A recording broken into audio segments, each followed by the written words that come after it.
What's up everybody, D-Man back. Welcome to a brand new video, and today we're going to be doing the first Godzilla King of the Monsters spoiler discussion. So if you haven't seen Godzilla King of the Monsters, hop on out of here because we're going to ruin the ending for you. Actually, there's a lot that we're going to ruin for you, so I'd just get on out of here.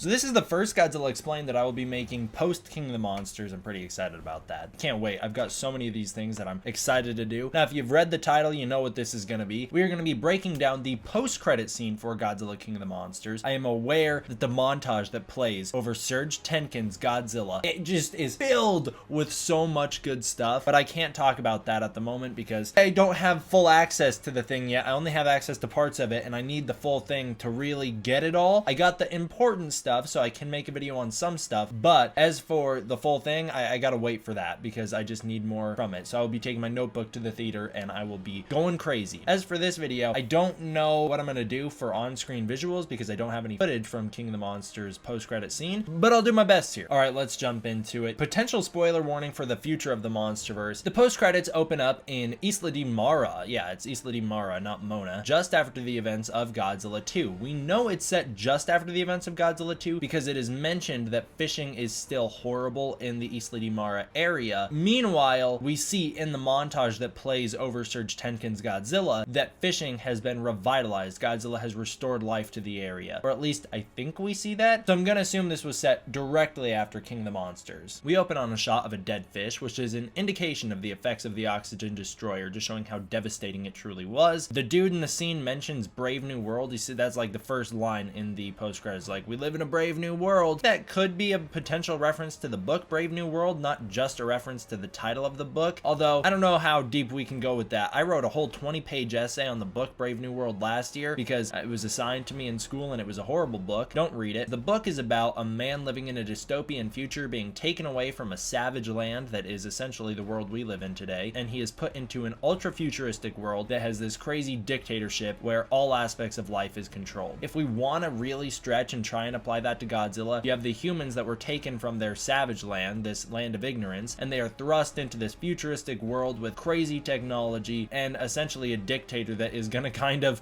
rule the entire world, and we don't really have much to do or say about that. We can't get in his way. He is able to kill us easily. The savage learns of the lack of freedom that people now have in this world, and he feels burdened with the knowledge of what the old world used to be. He has all this knowledge that no one else has. The book is basically just preaching for pain, saying that we need pain. It explores how pain and suffering help shape human experiences and help shape humans in general. Not sure how that's going to apply to Godzilla. Maybe you could be like, well, Godzilla is, you know, the Titans have kind of created life all over the planet, but maybe it's not good life. I've got no idea. I really have no idea how that applies to Godzilla. I just think maybe you could be like, hey, we're in this whole new world with like more knowledge and there's monsters that rule over us now. The man mentions obtaining kaiju body parts and how they have become increasingly more valuable since Godzilla took his place as king. Not totally sure why. I feel like it'd be the other way around. Now the Titans are all over the world. Maybe because Ghidorah is the last one that's been killed, but even then, I don't know. Because you can't break into Monarch anymore, they're a little bit more well funded, I'd imagine, now that all the monsters are woken up. It said that fishing off the coast in Isla de Mara is nearly impossible, if not impossible, due to everything being dead as a result of the oxygen destroyer. You know, it's just again a reference to how the oxygen destroyer has forever changed the earth. As the lights turn on, it is revealed that one of Ghidorah's heads has been salvaged. The guys have access to one of the heads. Now, if you're like me and you sat there the first time you watched it and went, well, how? We very clearly saw two of Ghidorah's heads get Thanos snapped out of existence when Godzilla turns into Scarlet mode and just disintegrates them. And then we also saw one of the heads get obliterated by the atomic breath. So there is no heads left to give them access to this. If you're like me and you thought that, be also like me and then remember that, yeah, we actually do know where this head comes from. Earlier in the movie, Godzilla bites off one of Ghidorah's heads in Isla de Mara. So this is the head that Godzilla bit off. It's the left head, which means if they regenerate it, it'll probably be the dumbest head because that's how it was throughout the movie. It was the dumb head. Yeah, this is the head that Godzilla bit off during his second encounter, and it is all chewed up now. Flies buzz around it, indicating that it is still dead, and Jonah Allen says, we'll take it. What is Allen's plan, though? Why does he want this head? I have a few theories as to what he might be doing with it, and I'm going to go through, and I think these kind of do go in terms of most reasonable to least reasonable. Number one is I think he's going to regenerate the head. You know, that's what he's probably going to want to do. We've seen Ghidorah regenerate one of his heads earlier. This is actually the head that we saw get regenerated after it got bit off, and it regenerates almost instantaneously. So we know that Ghidorah can regenerate body parts. The last living head of Ghidorah, which was the center head, was still seen being alive well in Godzilla's mouth, meaning that the head can survive with just being a head. It doesn't need a body to survive, doesn't need a heart to survive, it only needs the brain, it seems. This means that Ghidorah has the potential to regrow his entire body if given the chance. Not sure if that will work for the side heads or if that is only an ability that the main head has. Maybe Alan is hoping to kickstart this regeneration process with some sort of electric fueling of the head. We did see that Ghidorah bit into an electric power generator early in the movie to charge up his body, so maybe that is what we're gonna see, is Alan's gonna try and revive the head with some electricity, Frankenstein style. That could be really cool, actually. But I think really what it's building towards is the return of Ghidorah in a future movie in some way, shape, or form. That is what we're seeing here. They didn't put the head in just to be like, oh look, Jonah Allen's got a head. They put it in here to be like, look, Ghidorah is still here. They could have cut off Rodan's head at some point in the movie, and Jonah Allen finds that, or Jonah Allen gets access to the female Muto's head, and then you'd be like, well, you got a kaiju head, good for him. Number 2, this one I really hope they don't do at all. I think this is just far too unrealistic for the MonsterVerse, but they might go there. We'll see. Take this piece of Ghidorah, try and regenerate it as much as possible. Whatever doesn't come back, fill in the gaps. Just fill them back with technological enhancements. Create a brand new Mecha King Ghidorah. And that actually I think is a big possibility. I do think that they might go in that direction. The MonsterVerse gets more unrealistic with each installment, and so by the end we could just wind up with Mecha King Ghidorah. That could be a possibility. I will say that not even in the 90s continuity could they just create Mecha King Ghidorah. They had to go to the future to do that, and that's only because they had a time machine that came back from the future. I don't know if that is the route I want them to go. Actually, I know it isn't the route I want them to go. I don't know if that is the route they are headed in, and I hope not. A lot of people think Mechagodzilla will appear in Godzilla vs. Kong. I really hope that doesn't happen, but maybe people are only saying Mechagodzilla because they didn't know that it was actually Mecha King Ghidorah. I don't know. Next up is I think they might just create a whole new monster, and I think this is an equal possibility to the first 3. I think these 3 are equally likely to happen. Creating a whole new monster from Ghidorah. You have Ghidorah's head that was cut off in the ocean where the oxygen destroyer was detonated. Now, what do we know about the oxygen destroyer from the 90s continuity, which it seems like this Ghidorah borrows a lot from? That is the continuity in which Destroya appears, and I have said before that the oxygen destroyer is not a one-to-one correlation with Destroya. The oxygen destroyer doesn't equal Destroya. Destroya equals the oxygen destroyer. That is what I've said in the past, and that is what I will continue to say. That being said, I think it is a possibility that they go the Destroya route with this and say, yeah, Ghidorah's head was mutated by the oxygen destroyer. Now it will turn into a brand new monster built around this old DNA, so it will still be Godzilla's old rival in a sense. I think that is a big possibility. I'd imagine if the oxygen destroyer regenerates this monster, it will be a lot worse and a lot more powerful than Ghidorah ever was. Now lastly, this is the final possibility. He could just sell it. He could just get his hands on it and sell it to fund some sort of new orca or some new technology that will be equally as powerful as the orca so that he can still rival Monarch and try and destroy the world. This is a rumored thing, but this I think adds to the third theory, which is the Ghidorah turns into Destroya idea. Not necessarily Destroya. I don't think it's actually Destroya. I just think it will be a monster with similar origins. They don't have the rights to Destroya. But the original post-credit scene that was described to me by someone who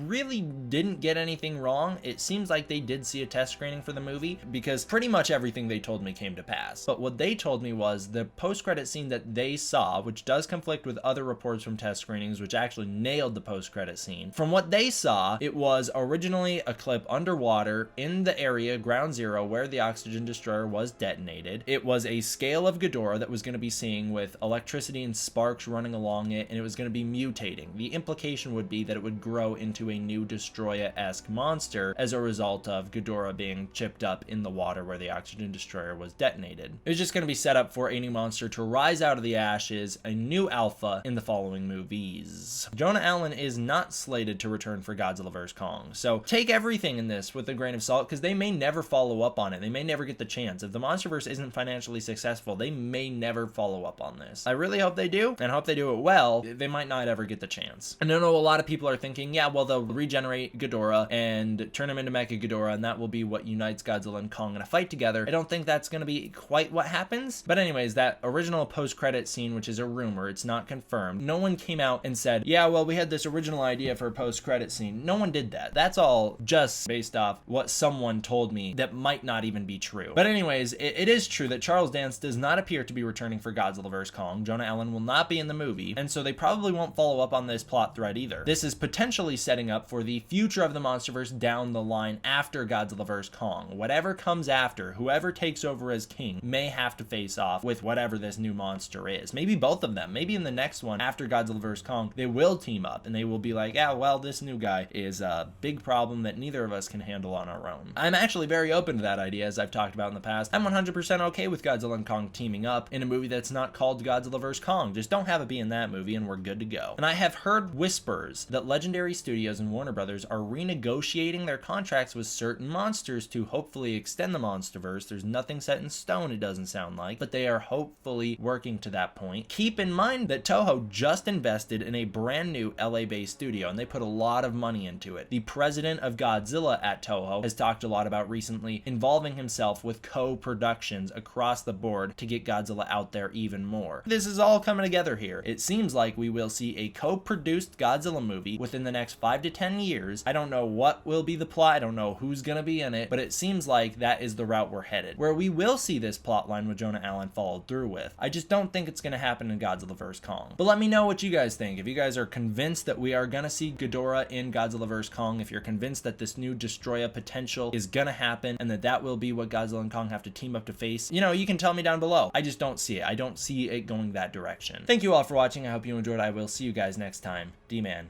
out.